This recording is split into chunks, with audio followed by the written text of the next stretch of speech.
may gagawin tayo. Ito is 32 inches. Ang problema niyan ay nagdo-double image yung screen. Yan o. So nag-iiba ang kulay. Nagbabayulit siya. 32 inches is ang tatak. Ito yung model 828. Tapos ito naman yung kanyang mainboard. Basic pa lang ito, basic TV. Hindi pa siya smart. Tapos gamit na panel ay ganito or top board. Yan, ganito yung gamit niya. So may mga nagawa na rin tayong ganitong top board, double image. So yung clock signal natin ay dito lang yan banda. Tapos dito. Para matrace nyo kung saan banda talaga yung eksaktong sarkito ng ating clock signal, ay titignan nyo lang dito. Yan. Mula dito sa LC1 hanggang dito sa HC8. Titester nyo lang yan. Gamit kayo tester, buzzer, or continuity. Hahanapin nyo dito yung mga test point nun. Pag nahanap nyo dito, pwede kayong mag-cut dito. Or pwede rin kayong mag-cut dito. So pag one side lang na may problema, pwedeng magagawa pa ito. Pero pag magkabilaan na ang sira niya, nagkaka-picture pa naman siya. Ang problema, hindi na perfect. Minsan may lalabas ng vertical bar lines. Okay? So ito gagawin natin dito. Dahil hindi naman natin alam kung saan banda ang problema nito, kaliwa ba o kanan, magta-try and error na lang tayo dito. Okay?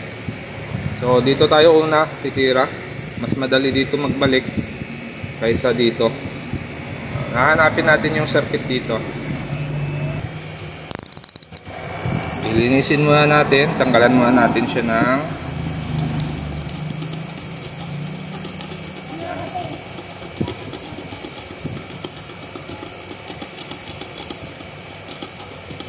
dapat sigurado kayo na nakabunot na yung unit nyo bago nyo gawin yung ganito.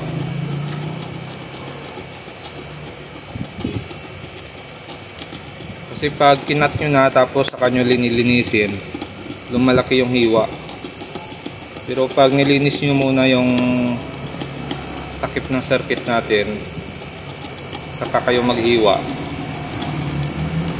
Pag ibinalik nyo, mas madali lang siya. Hindi nyo na kailangan mag-jumper pa. Dadaanan nyo lang siya ng soldering lead saka iron. Pusa na siyang magdudugtong. So ito, na-trace na natin ang circuit natin. Yan.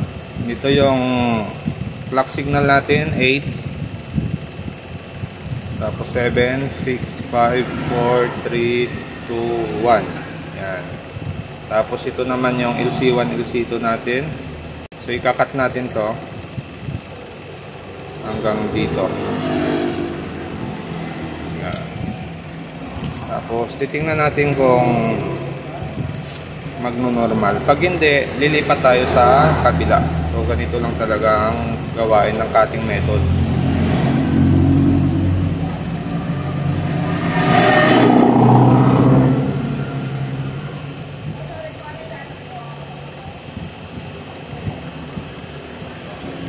Yun. Okay. So isang daan lang, isang hiwa lang yan. Para mas mabilis siya ibalik mamaya pag kailangan natin siyang ibalik. Sana doon yung problema niya para kuha kagad, ano, isang hiwa lang, isang cutting method lang.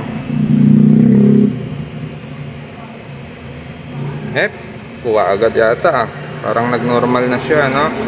Yun, no? Nag-normal na. Kaya lang, okay naman. Medyo makinis naman yung side niya. Kuha na, doon bang problema niya, no? So, yun yung side na yun ang may problema sa kanya. Yun, no? Nawala na yung double image natin. Okay, so swerte. Pag Pag isang cutting method lang ang nai-apply mo tapos doon na kaagad ang problema, swerte, hindi ka na mahihirapan pa magbalik. So kagaya nito sa ginawa natin, no?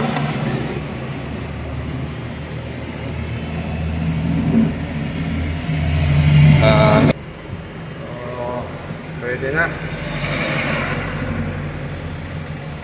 Hindi na siya nagloko, ano? Tuloy-tuloy na siya. So ganun lang ginawa natin cutting method sa side na ito. So para nyo lang matrace kung saan yung circuit ng LC1, LC2, clock signal natin, ay mag-tester lang kayo dito ng resistance mula sa LC1 hanggang sa LC2 to HC1, HC8. Yan. Okay, may mga test point naman yan para lang matrace nyo kung saan banda yung tamang circuito nyo dito. Yan, okay na, normal na ito. Dapat na gano'n na yan, nag-double image na yan kung mali yung cutting natin.